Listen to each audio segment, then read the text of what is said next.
अस्सलाम वालेकुम। धरती टीवी न्यूज़ संगत माया फौजिया जा सब खां पहिरियां हेडलाइन।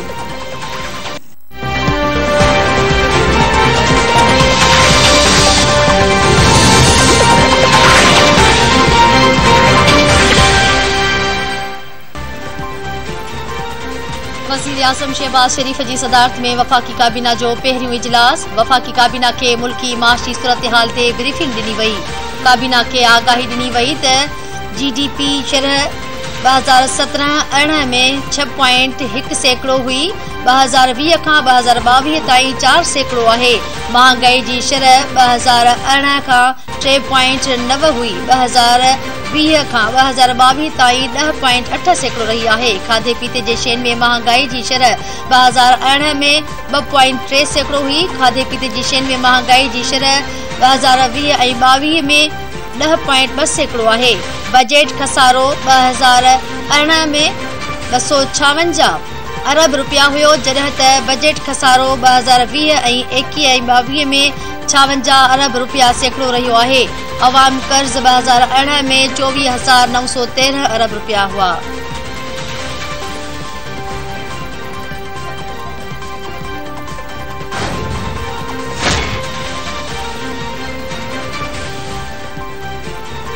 उम्मीद आहे त गॾियल सलाह मशवरे सां समूरनि मुश्किलातुनि ते ज़ाब्तो आंदो वेंदो। वज़ीर आज़म शहबाज शरीफ चयो आहे त मुल्क में महांगाई ऐं बेरोज़गारी आहे।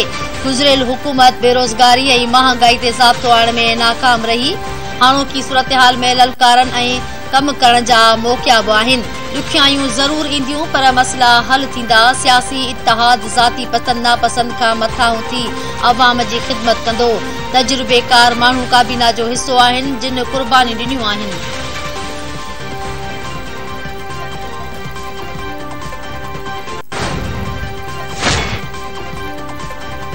सत्तर वरियनि में समूरनि वज़ीर आज़मनि लॻभॻ 25,000 अरब रुपया कर्ज़ वरिता।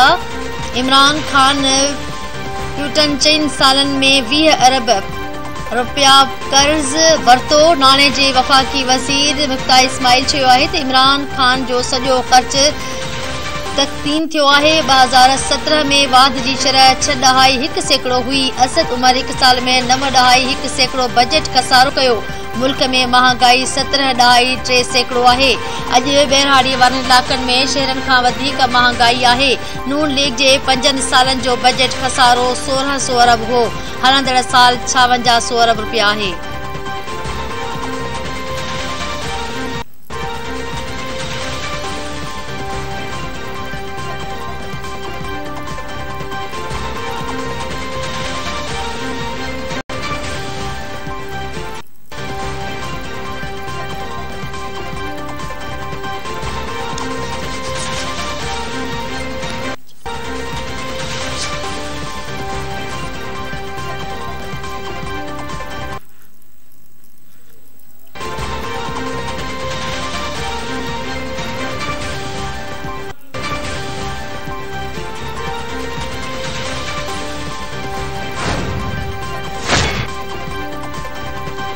वफ़ाक़ी काबीना ECL बाबति 4 रुकनी कमेटी जी मंज़ूरी ॾेई छॾी। कमेटी में कानून वारो वज़ीर नज़ीर तारड़, अयाज़ सादिक, मुर्तज़ा महमूद ऐं नवीद कमर शामिल हूंदा।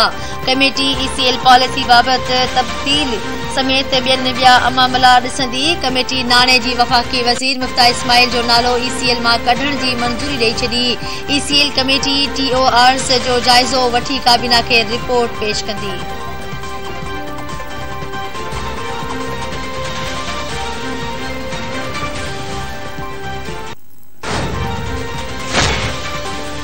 चइन सालनि दौरान महांगाई, बेरोज़गारी, कर्ज़ ऐं खसारे में इज़ाफ़ो थियो। सुध समाजी वफ़ाक़ी वज़ीर मरियम औरंगज़ेब चयो आहे त GDP जी शरह में घटिताई थी। इमरान ख़ान जो दौर मुल्क खे करप्शन जे वर चाढ़े वियो।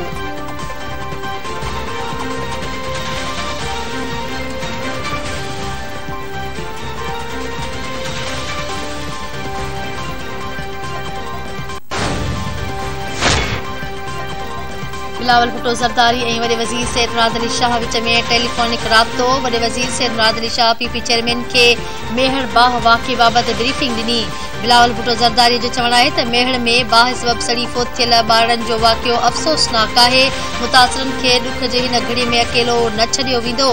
पीपल्स पार्टी क़यादत जे ख़ासि हिदायतुनि ते सूबाई वज़ीर नासिर शाह अॼु वाक़े वारे हंध ते पहुची इमदादी कमनि जो जाइज़ो वठंदो।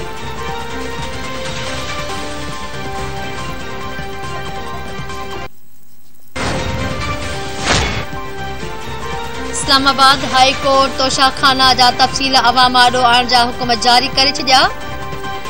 जस्टिस मियां गुल हसन तोशाखाना केस में रिमार्क्स ॾींदे चयो आहे त जेको बि तोहफ़ो ॾिनो वेंदो आहे उहो ऑफिस जो हूंदो आहे, घर खणी वञण लाइ न। जेकी माण्हू तोहफ़ा पंहिंजे घर खणी विया उन्हनि खे बि वापसि वठो। इस्लामाबाद हाई कोर्ट में तोशाखाना में हासिल तोहफ़नि जा तफ़सील ॿुधाइण ख़िलाफ़ दरख़्वास्त ते ॿुधणी थी। वफ़ाक़ पारां deputy attorney general Arshad Kiyani पेश। डिप्टी अटॉर्नी जनरल हिदायत वठण लाइ मोहलत घुरी वरिती।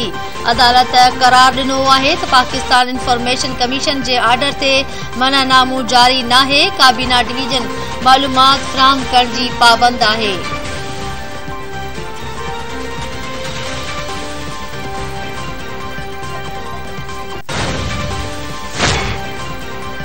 असां सभिनी खे अॼु इहो फ़ैसिलो करणो आहे त नेब हलाइणो आहे या हुकूमत। मुस्लिम लीग नून जे अॻवान शाहिद खाकान अब्बासी चयो आहे त जेकॾहिं नेब जो इदारो रहंदो त मुल्क हली न सघंदो।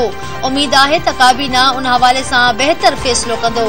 अदालत में कैमराऊं लॻाए ॾेखारी वञनि त नेब छा करे रहियो आहे। सियासतदाननि ते जेकी आहिनि उहे हलण ॾिजनि, ख़तम न कया वञनि। हू कंहिं ते बि इल्ज़ाम न मढ़ींदा, जेल में न विझंदा, पर जिन मुल्क लुटियो आहे उन्हनि खे जवाब ॾियणो पवंदो। बदकिस्मती आहे जो पढ़ियल लिखियल माण्हू बि इमरान ख़ान जे कूड़ खे सच समझी रहिया आहिनि। आरिफ अलवी इमरान ख़ान जो न पाकिस्तान जो सदर आहे। आइन पढ़ी वठे, आइन मूजिब फ़ैसिला करे। राति जी ऊंदाही में गवर्नर तब्दील करण वारो सदर 5 ॾींहनि खां गुम आहे।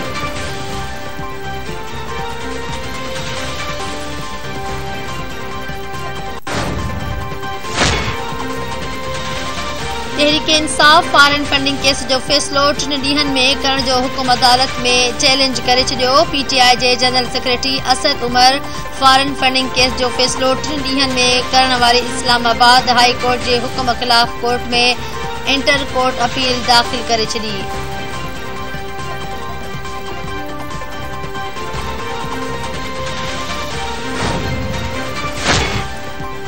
सेनेट में कायदेवान शहजाद वसीम उहदे तां इस्तीफ़ा ॾेई छॾी। पाकिस्तान तहरीक इंसाफ जे अॻवान ऐं सेनेट में कायदेवान डॉक्टर शहजाद वसीम पंहिंजी इस्तीफ़ा चेयरमैन सेनेट खे मोकिले छॾी। शहजाद वसीम खे इमरान ख़ान सेनेट में कायदेवान मुक़ररु कयो हो।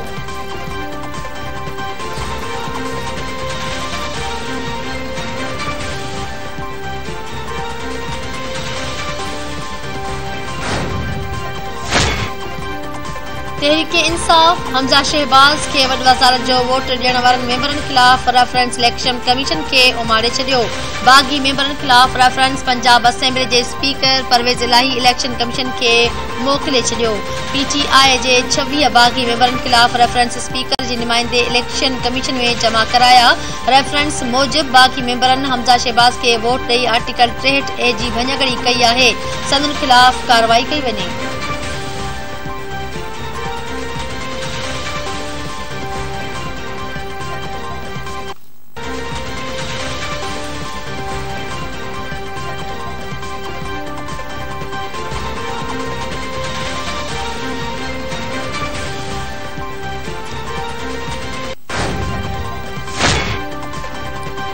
नवाज शरीफ ईद खां पोइ पाकिस्तान में नज़र ईंदो। मुस्लिम लीग नून जे अॻवान जावेद लतीफ़ चयो आहे त नवाज शरीफ पाकिस्तान अची आइन ऐं कानून मूजिब केसनि जो मुक़ाबिलो कंदो ऐं खेनि अदालतुनि जा फ़ैसिला क़बूल हूंदा। पीपल्स पार्टी परॾेही वज़ारत लाइ बिलावल जो ई नालो ॾिनो। बिलावल भुट्टो ज़रदारी लंदन वापसी ते परॾेही वज़ीर तौरु कसम खणंदो। मर्कज़ जीअं पंजाब में आइन जोड़ियो वियो आहे।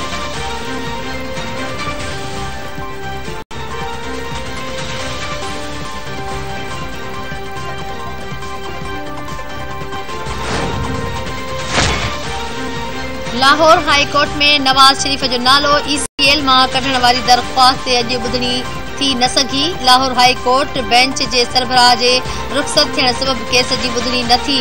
रजिस्ट्रार ऑफिस शहबाज शरीफ जी दरख्वास्त जी काज़ लिस्ट रद्द करे छॾी।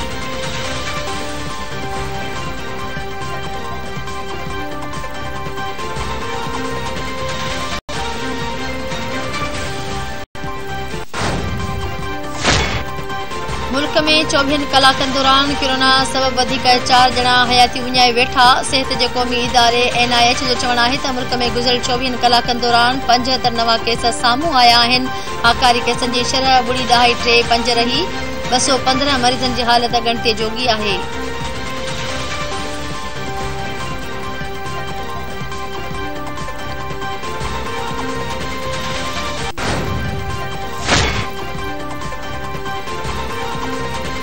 पाक बहरिया जे जहाज़ PNS शमशेर पारां बहरीन जो दौरो।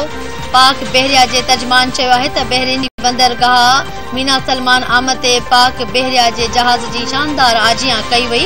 कमांडिंग ऑफिसर आला अस्करी क़यादत सां मुलाक़ातूं कयूं। गॾियल दिलचस्पी पेशेवराना मामलनि ऐं ॿितरफ़े बहरी सहकार ते ख़्यालनि जी ॾे वठि कई वई।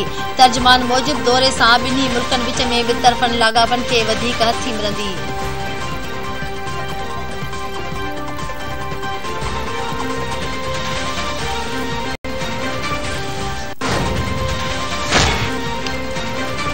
आलमी मार्केट में तेल जे अघनि में हिक ॾींहं में वॾी घटिताई। बरतानवी वेरिएंट कचो तेल फी बैरल $6 सस्तो थियण बाद $170 जो थी वियो। अमेरिकी WTI $5.66 सस्तो थी। फी बैरल जो अघु $102.50 रिकॉर्ड।